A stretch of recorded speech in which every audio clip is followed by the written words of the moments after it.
khi tỏ lao anh nhã cao hay như bị thao bèo hay khi bẹp lấy định ta nhã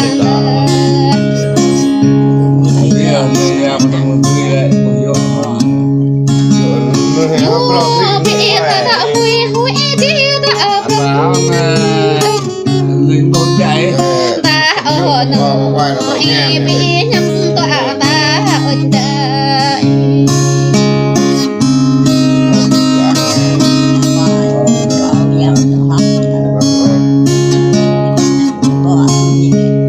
lắm đi nhắm lệch tóc nắp anh nó hối nhắm rắc nắp anh đời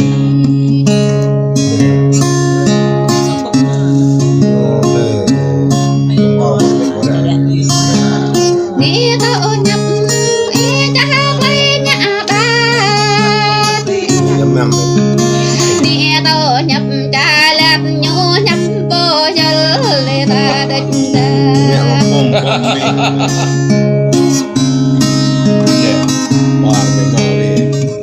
mò nè bò nhà đỏ khi anh cao ta chờ âm đi lo anh cao ta chờ vì lo anh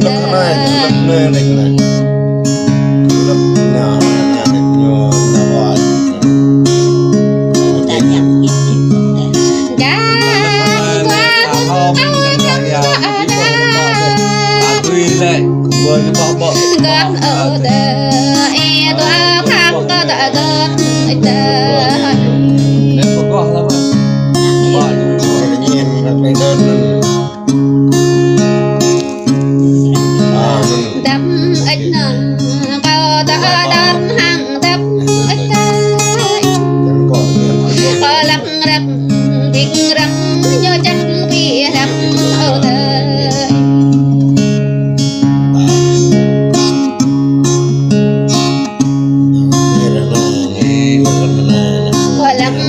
là biết nắp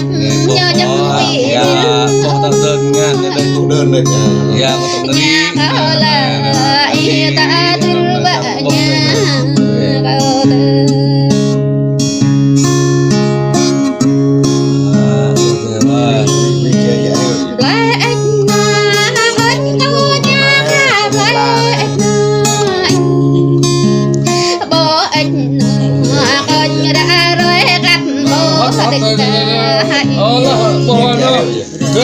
bohan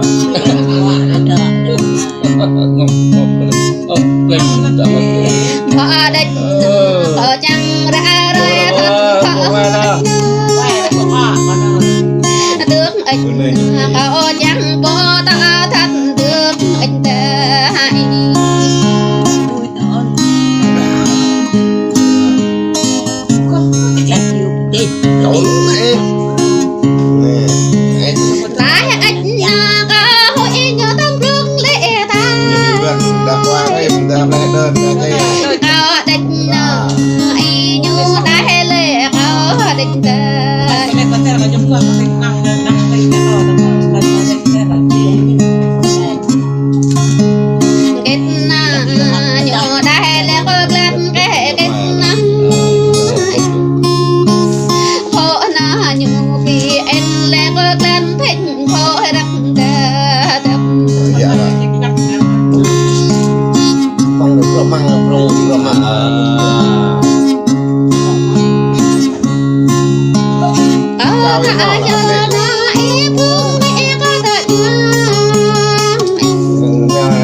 bố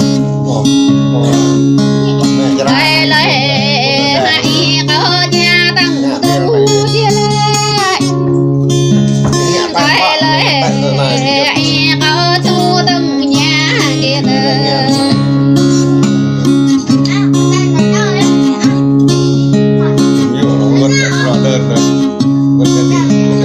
đơm chi ngập nè nó áo mẹ cho đơm chi đó thì nó áo mẹ to chắc